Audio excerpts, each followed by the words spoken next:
What's up mga tamago, Arinola Gusayma sa inyong lahat. And for today's video, ito nga yung most requested na paano nga daw maglaro ng Carryverse gamit ang emulator or maglaro sa PC. Ito mga tamago, turo lang din to sa atin ni Uncle Doipes, ano. Pwede raw tayo maglaro sa PC by using Mumu Player. So i-download na natin to, free download lang naman. Dinownload ko na siya, 586 MB lang. Quick install ang ating pinili. Pagka-install ko nga mga tamago, ito merong lalabas na user agreement and privacy policy. Accept ko lang to at mapapapunta na ako dito sa dashboard interface nila. May nakita ako dito, system application, pwede kong pindutin to, folder, ito, Play Store. Pipindutin ko to at lalabas ang Google Play. May nakalagay dito na sign in, pindutin lang natin yan at i-enter lang dito yung ating ginamit na Google Play din sa pag-register ng Carryverse. Kung first time mo palang maglalaro nitong Carryverse mga tamago, wala ka naman dapat intindihin. Yun nga lang, kailangan ang email na gagamitin mo dito sa laro ay yun din ang gagamitin mo sa paggawa ng Kling Wallet. So remember, dapat parehas na email. May lalabas na ganito, never lose your contacts, pero don't turn on ko na lang to. Gusto niyang ipa-backup Then mag-a-agree ako, I agree. Next na lalabas, marami lang sabi-sabi.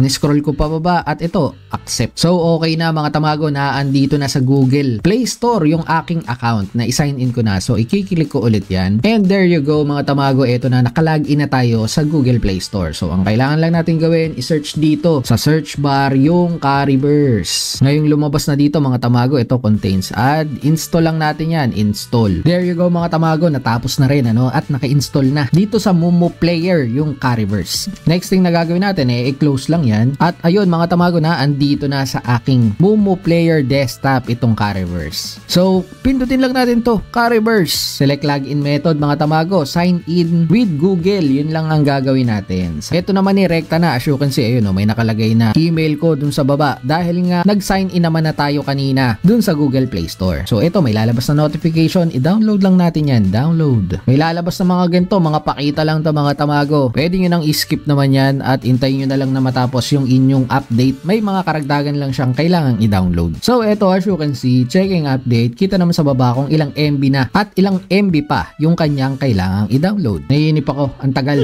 At ito na nga, tapos na yung aking update nitong Carryverse. Tap the screen to start. So itap lang natin yan mga tamago. Ako may account na kasi ko. Same account ang ginagamit ko ngayon ha. Hindi po bagong account ito. Medyo mahirap din kasi kapag marami kang account. 500 pieces ang kailangan mong hulihin at hindi ko na kayang laruin pa yung ganung karami. At ito na nga yung ating Mumu Player mga tamago. Medyo lagi lang sa umpisa. Pero ito, nag-load naman yung kanilang animation. Pindutin ko na para ma-skip na natin yan. Skip.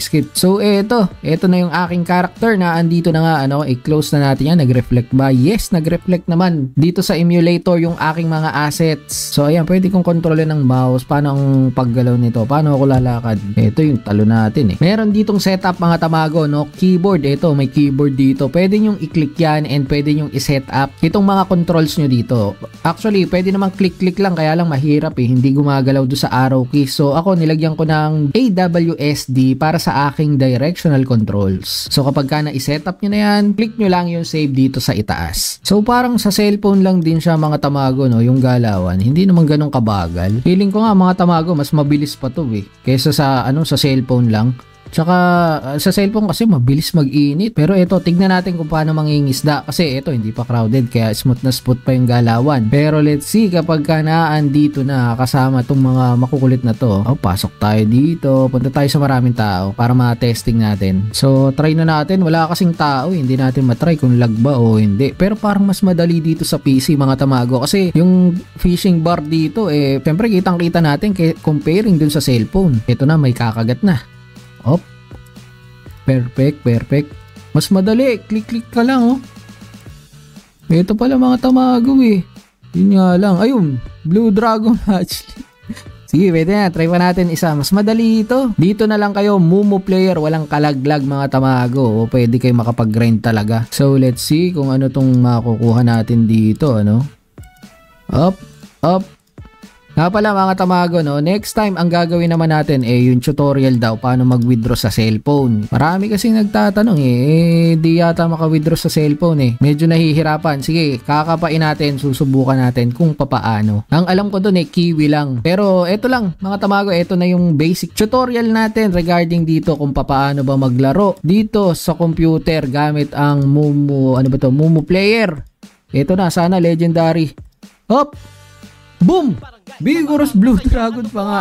Grabe naman. At eto na, dito na natin tatapusin to mga Tamago dahil napakaswerte natin ngayon. So ulit sa Mike Tamago. Ingat kayo. Tamago, out. Bawalang iyakin kapag ka natatalo, magpalit ka na ng bago at lumipat ka ng kampo. Gusto mo kumita habang naglalaro, diamonds mo araw-araw lalago.